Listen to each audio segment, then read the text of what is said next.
मेथीचा सीझन, थंडगार वातावरण आणि चटर-पटर खाऊ किती भारी ना!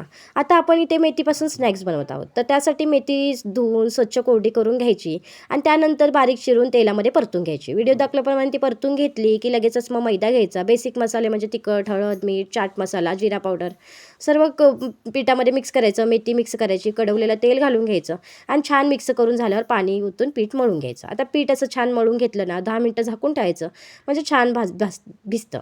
त्यानंतर मग छान परत एकदा मळून घ्यायचं आणि मग आपण जसे चपातीसाठी गोळे करून घेतो तसे करून घ्यायचे आणि चपाती लाटतो त्याप्रमाणेच पातळ पातळ अशी ही लाटून घ्यायची आणि एकदम पातळ अशी लाटून घेतली ना, की मग व्हिडिओत दाखवल्याप्रमाणे आपल्याला पाहिजे तसे आकार देऊ शकतो. मी इथे शंकरपाळीचे आकार दिलेले आहेत आणि मस्त असे पेपरवर सर्व काढून घेतलं आहे आणि लगेचच गरम गरम तेलामध्ये सर्व शंकरपाळ्या सोडून घेतले.